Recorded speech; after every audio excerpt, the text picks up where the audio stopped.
inside everything.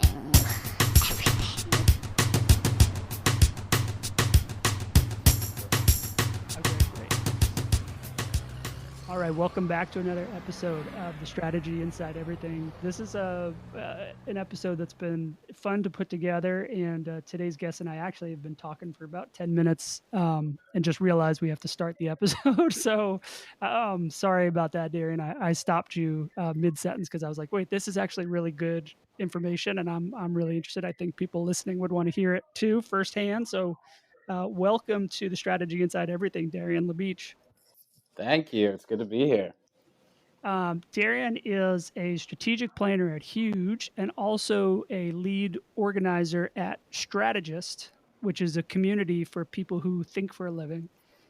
Which is today's topic is community, how communities are organized, why they're important to us, and as strategists, there's a lot of conversation around uh, community and how we compete and how we work together and how we can be better as a group together. So I'm interested in this topic because I want to see what you've learned as you've had these gatherings and gotten people together and had access to some of the surveys that you guys have put together. Yeah, absolutely. It's been a really interesting learning process and an experience.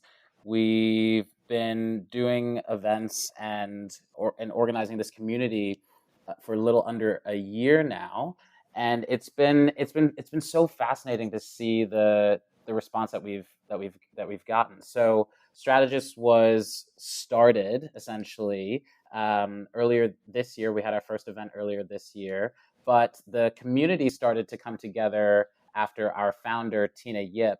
She sent out a survey back in 2016 to different strategists in her network, and it continued to expand and outside of New York and wound up on the computers of other strategists around the country. And it was a survey that was kind of just getting a sense of where people were at in their careers, how they were feeling, what they felt like they were getting not enough of, what they wanted to get more of. And it was super.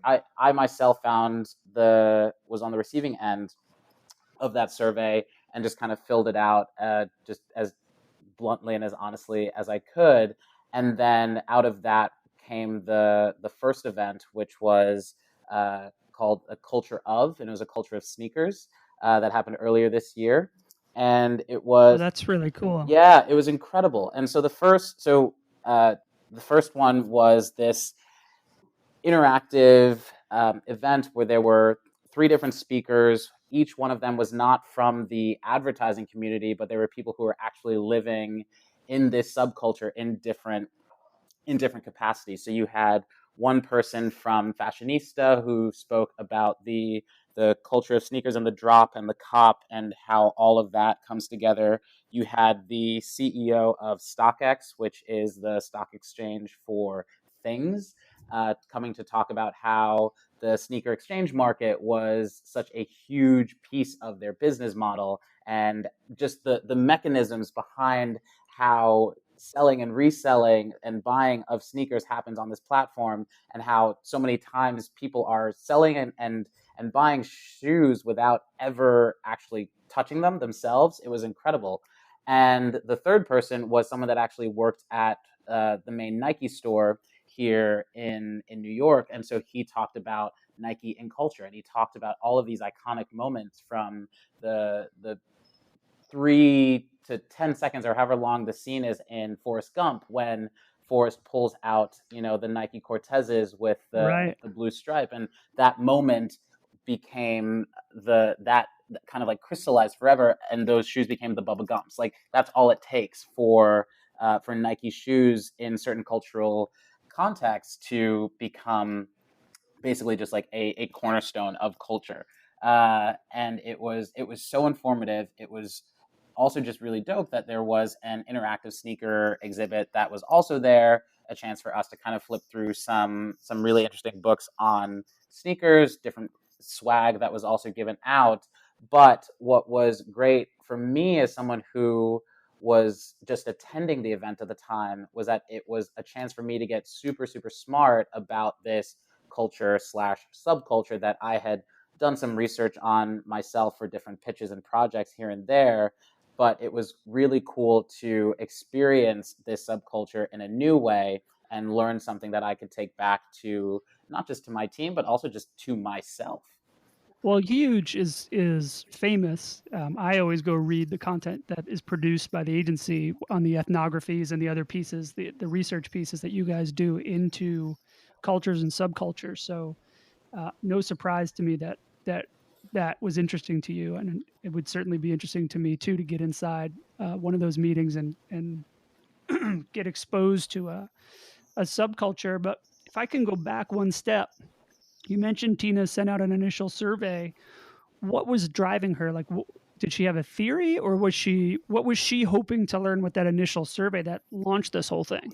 Yeah, the initial survey really came about from a personal, just sort of a discontent, and from some musings with people in her close circles, with trying to understand why she was feeling the way she was about where she was in her strategy career, what even is a strategy career, Yeah, right. and what does that trajectory even mean? What if I don't necessarily see myself on the same ladder as the people above me? Does that mean that I'm doing things wrong? And and the reason why I'm able to even list a bunch of those things without having looked at the survey in quite some time is because I was having the same questions myself. I And think they're really common questions for. I don't even know if they're exclusive to strategy, but I know that strategy is a pretty isolating uh, group or discipline because most agencies really haven't figured, especially in the U.S., have not really figured out where it lives or how it relates to everybody. that's exactly it. And it's funny because that's one of the main problems that we've been trying to solve with strategists. So not to jump ahead too much, but yeah, that was where the survey kind of was born from, was this feeling of uncertainty as to, well, what does all of this mean, feeling isolated in not just our careers per se, but also within the places and spaces where we were employed, like not necessarily always understand people not necessarily always understanding how best to use a strategist or what strategy was actually supposed to do.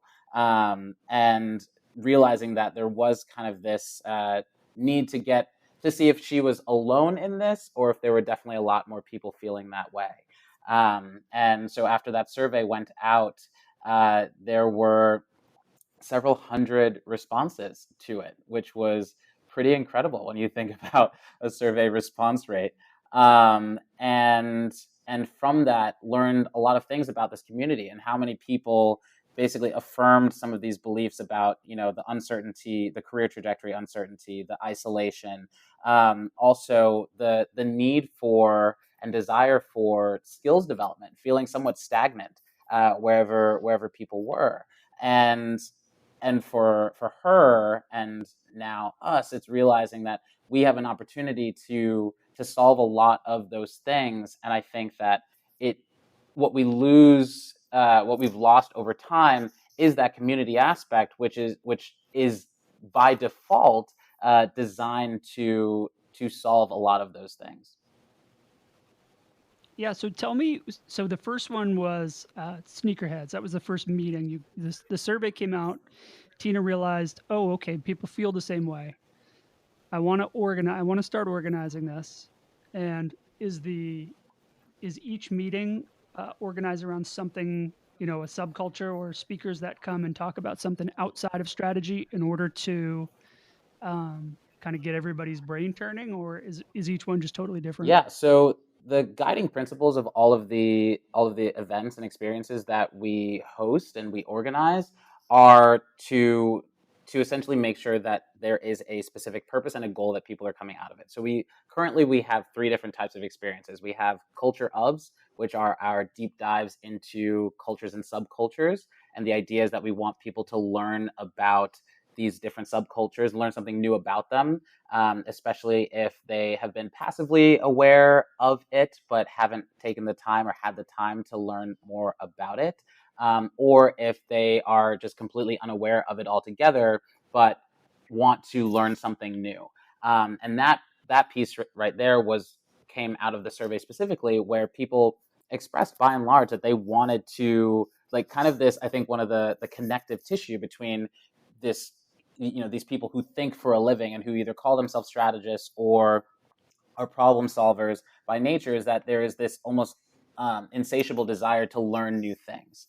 And Yeah. what came out of that survey, which was so fascinating, was that was one of the top things that people were looking for. Right? Was this ability to learn new things, to consume a lot of new and interesting information.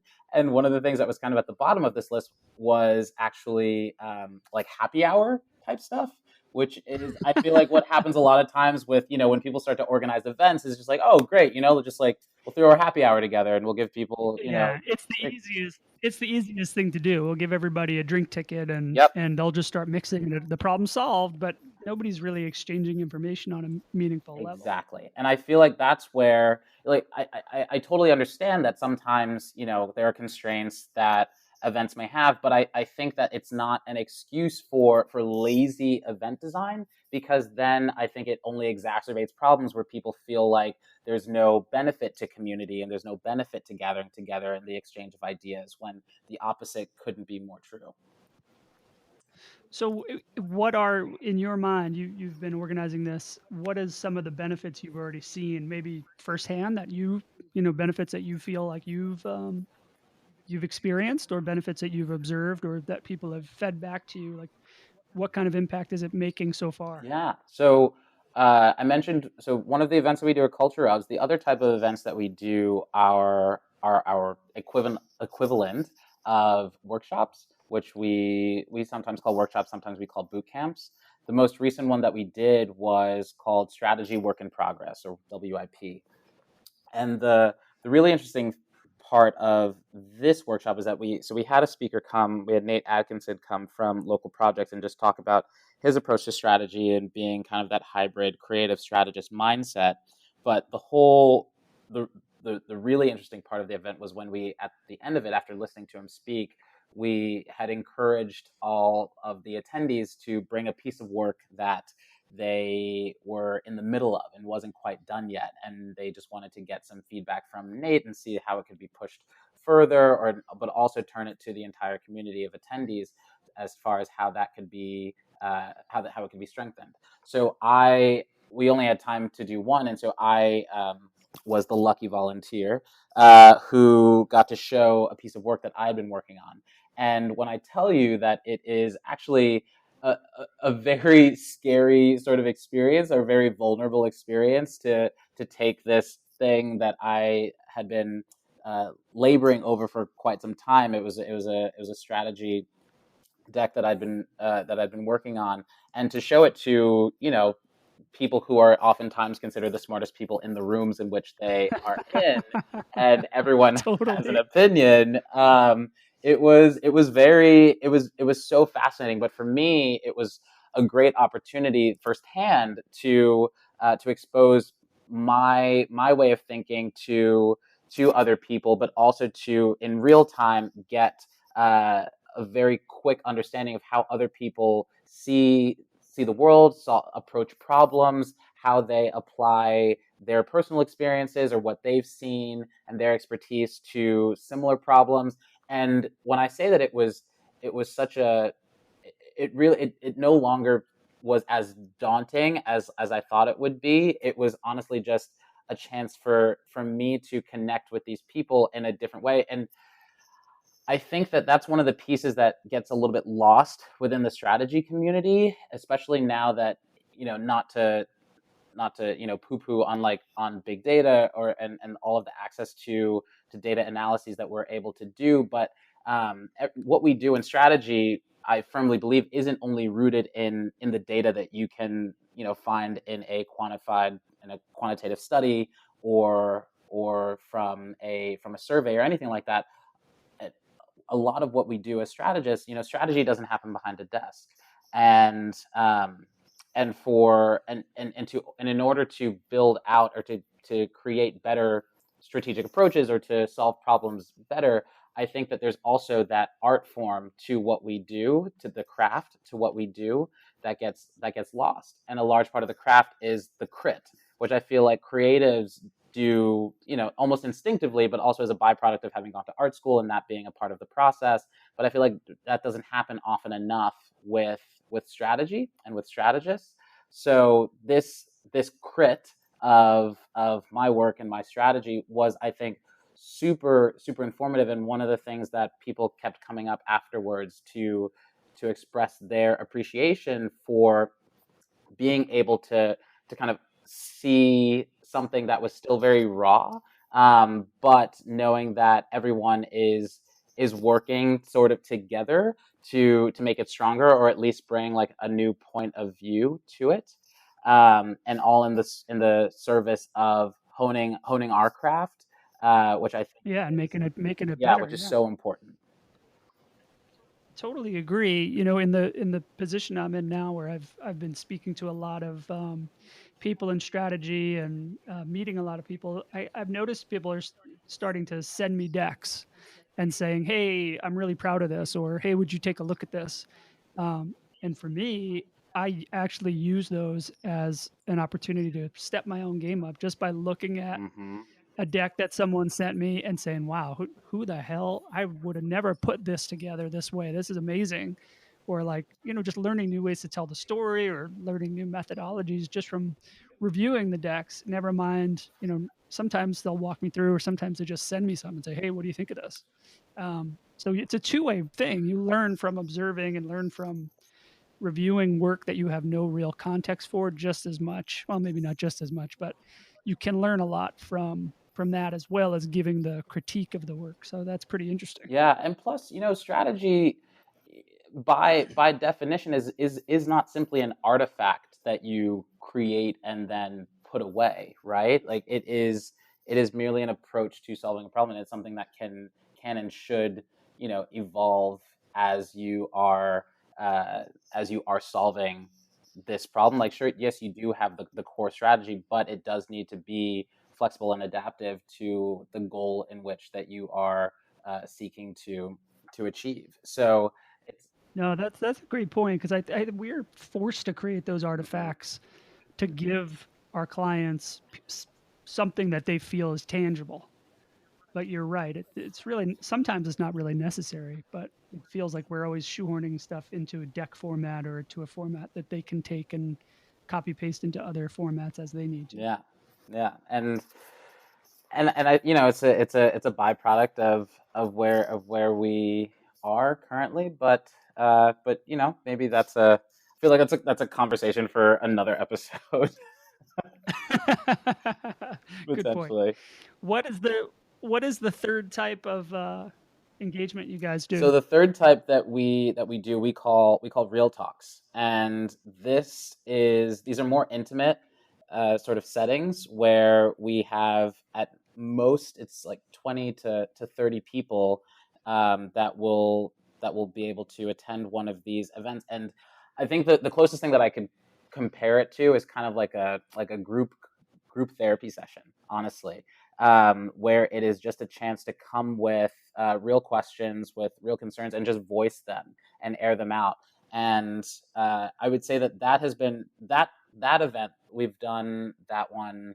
Uh, we've had one of those with Wolf and Wilhelmine now, which was just a really, really powerful event, because we had the two heads of Wolf and Wilhelmine, two managing partners, who just sat on a couch and just talked to this small, intimate group of strategists about what they had dealt with in kind of finding themselves in the positions that they were in. They were answering questions where people were felt a lot more comfortable with just voicing some real concerns or real sort of problems that they felt that they were dealing with, either in their own personal agencies or careers. Um, and it kind of pulled away, I think, the artificial sort of boundary of like them and us that I think a lot of like panels and similar types of events create, where it is just a chance for the person on stage to bestow wisdom and answers. But in reality, we're all coming together to figure out what those answers can be based off of our combined circumstances. I think that, I totally understand when you start to to plan larger events, that there, in terms of building out that intentionality, you may want to have like the specific moderator that's going to keep things on track, but sometimes, and then at the very end, it's like, all right, well, like, are there any questions now? But you know there's you're not really like looking for questions, you're just looking to kind of cap it out in a way. And that's, it's stuff like that that we wanted to really shy away from. And when we were designing all of the different experiences that we're creating with this, we looked at the types of events that we feel like are prevalent within not just our industry but also across the board, and looking at, is there truly intentionality and impact that is coming out of these, or are a lot of these events designed to provide a platform for either the person or the groups of people to brag about themselves, or to basically come across as if they have all of the answers, but in a way that doesn't actually become beneficial to the people who are there to be serviced. Right. And so for us, each one of these events, and whatever else we were actually discussing, including some additional types of events that could fit within the offerings that we have to the community, and just in a way to add value. But the idea is that everything needs to be designed to be beneficial to this community who has voiced to us that they want to be here, and that there are things that they want to get out of being here. And so for us, it's, how are we providing them with the tools to become smarter at not just their jobs, but the projects that they're on, to not feel as if they are isolated in what they're doing, and they have other people to bounce ideas off of in any type of setting that they want, that they can, without being cliche, bring their whole selves to this community and not feel judged for bringing something that is work in progress. How can we encourage vulnerability through structure and through very precise goals, that essentially serve our peers with the connection that they so crave? Yeah, I love what you're doing, and the reason behind it. I have questions. Uh, what holds back community in a general sense? What prevents community? And it can be specific to strategy, but it can also just be, you have a lot of experience thinking about it. Um, what makes it stop? What kills community? I think one of the biggest killers of community is the moment that I think it's laziness, because I think the moment you that you like, and this is on both ends, honestly. I think that there is kind of a laziness from an organizer standpoint, if there is like a specific organizer of that community, where if there is not intention behind the types of of things or events or curation or whatever is being designed for attendees, then you allow people to start thinking, well, is this even worth it? And the minute that thought kind of creeps into someone's mind, I think that you're on a road to ruin. On the other hand, I think that there's also an inherent laziness that we have as individuals, which is somewhat connected to the laziness of curation, where if we start to believe that, well, I can put this off, or I can go another time, or it's basically the same as what I did the past two times that I went. What's the real value there? Or what, like, how am I, do I even really have the time? it's not the cliche that everyone has the same 24 hours, because I think that's a whole nother discussion. Everybody doesn't, but we do make time for the things that we believe are valuable and are valuable to us. So on the curator's part, or whoever is organizing events, there is a a command that, and a charge to you, to me, to us at Strtgst in particular, to ensure that we're not being lazy with the way that we are designing our event experiences. Because if we are lazy, then it is essentially telling our community that what you are choosing to come to is not actually worth making time for. And that's how Right. community We're starts to not putting break in down. our best effort, so we don't expect your best effort when you come here. Exactly. Because community, I think, again, and this is why I think that there's that symbiosis, right? It's not about, the organizer makes the community, and it's not just the people who are there make a community. I think that there needs to be, and for an effective community, it has to be more of a relationship where each one is doing their part, to ensure that there is a mutual value exchange, right? It's the whole idea behind, for us. I think I would say that some of the strongest communities, right, are the OG communities, right? It's or villages, and I think that there is so much truth to the idioms, to the idiom that it takes a village to raise a child, and that you're not just a part of this community and just taking something back, but it's the expectation that everyone is contributing to this community, to this village.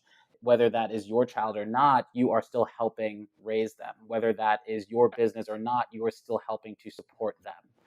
And that's So how yeah, community works. I'm tracking with you 100%. How do you get people to contribute? With that framework that you've created, I 100% agree. And it sounds like the events are really active, and you have people really engaged. And I love the idea of having three different types of meetings, so that each time is a little different than the time before. But how do you get people to contribute? First of all, you have to ask them.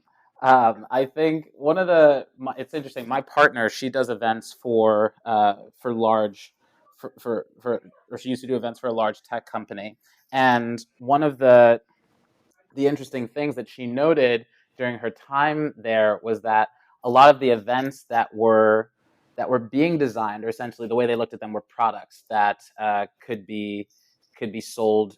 Part of their events were products that could be sold to vendors and stuff like that. Is that they were designed specifically to be bought by by these sponsors.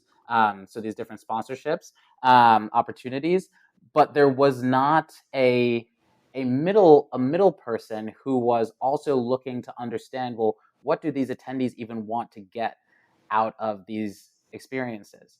I think that it's a very simple answer. It feels almost too simple, but I think that just constantly checking in, and it's not just with a post event survey, but it's about constantly asking the community and the people who you're servicing, what is it that they want. So even for us, we're in the process of developing, basically, like another check-in type survey to understand, well, where are people at right now. Because if we believe that we have created something that becomes a solution, then the way that we have to measure that is by the impact on the people who have been coming. Do they feel differently since we began than they did before? And if so, what does that then mean for the way that we design our events and the way we curate our events? But we can't know any of that unless we ask our community questions, and it's not just at the standard times, but it is also at the it's almost as much as possible without becoming annoying. Yeah, that's interesting. You almost need to create a panel that you keep going back to. Almost, because it's there are some efficiencies, right? Like you would want to get the most reflective voice of like the whole community. We don't want to just send out surveys all the time. I think that we benefit from the fact that this is so new, that we can continue to flex and evolve and just kind of be scrappy about the way we reach out to the community. But it's something that I'd be lying if I said that we couldn't be better at it. But that's our Have mandate. you thought about just like setting up a Slack channel or something for everybody who to participate, so it's kind of an open forum, or is that too No, loose? it's interesting. It's interesting you say that because that's part of where we are in our planning phase right now. It's for us. We made a very deliberate and deliberate decision to not set up any social media platforms for Strtgst, um,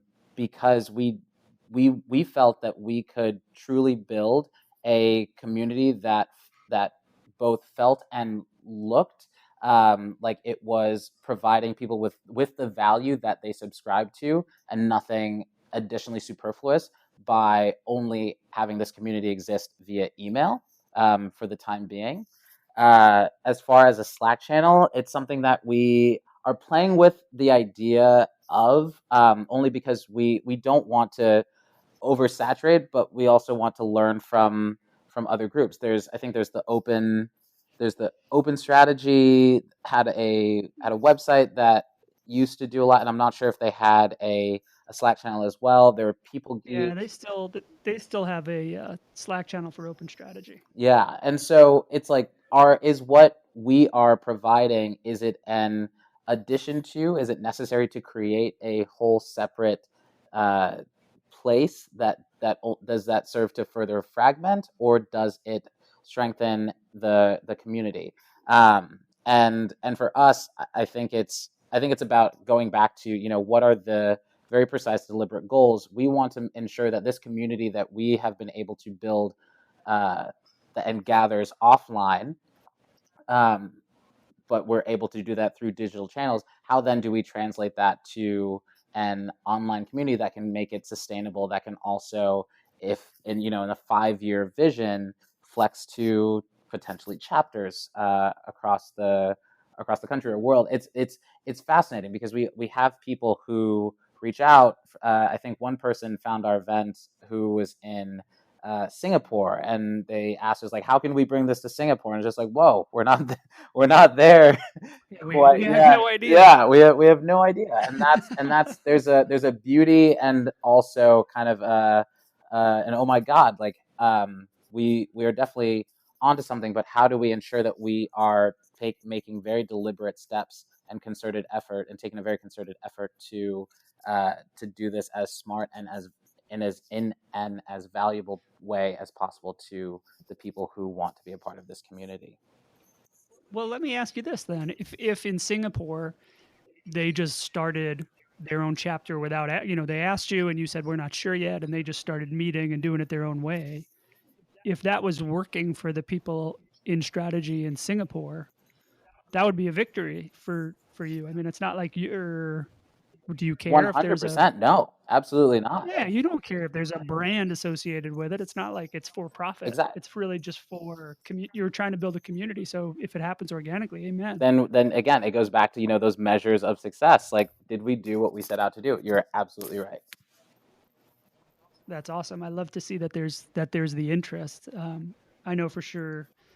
I just missed one of your events when I was last in New York. So next time I'm there, I'm definitely going to hit it up. Yeah. I'm going to try to Please. schedule it. Yeah. Please. It's amazing. Like one of the last events we had, we held it in a co-working space, or it was a startup incubator actually, called Voyage, and Voyager, excuse me. And it there was a strategy director who had been working in the building on a different floor and was just kind of was leaving, and saw our sign down at the front desk and was like, wait, this I'm a strategist, like, I haven't heard of this yet. And she, instead of leaving, she came back up to the event, and is now part of the community. It's, there's those moments, and then there's, it's okay if you miss this event. The idea is that you should know that there's going to be another one that's going to be just as good, if not better, and maybe it is even more relevant to what is going on in your life or in the world or in culture at that time, so that there's no question as to whether or not if this thing is going to be good or valuable to me. And as we grow, yeah, it's like we want people to feel emboldened, and the idea is that we are all connected to this. I think it's awesome that Tina and I can essentially lay the foundation for this. And as much as we can be a resource to this community, that is our mandate. That's really cool. And on a personal, oh, I lost you. Uh-oh, can you hear me? Oh no, you're back. You're Okay, back. good. Woo! When you told me about this, I don't know, last month or 2 months ago when we were chatting, I felt comfort just knowing it existed. Just knowing that you had done this and you had meetings and you were building it. I'm on the other side of the country. It's unlikely I can attend, but I felt like, oh, that's so good. I just felt relief that knowing that people were organizing and having these conversations. It just made me feel somewhat safer or more plugged into it. That is the best thing that you could have said, honestly. Because I mean, yeah, we've tweeted a bit. I started following you after reading your book, and it has just been it's been so good, right? I think we have the tools to stay connected, um, with uh, technology, um, but what are those things that we can do that, like, almost to not to pander, but it's, if we underthink it, it's just like, oh, if we if we create a community, if this is a thing that is missing, it's like, yes, we're all connected via technology, but are we really connected? Are we really, like, engaging with one another? Why do we feel so isolated when we're more connected than ever? And it's because we're not as connected as we could be, not in the ways that we need.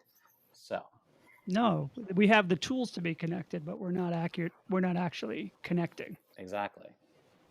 So, and I do agree that I love the idea of not setting up all the social handles and just starting like blasting out content, make it personal, make people have to get up out of their routine and go to a place and actually meet face to face. Because um, as nice as it is to have a Slack channel or people on Twitter, it's not the same thing as sitting in a room and being able to elbow somebody next to you and say, "Oh my God, I had that same thing happen to me. Did you hear what she just said?" It's the best. Exactly. Exactly.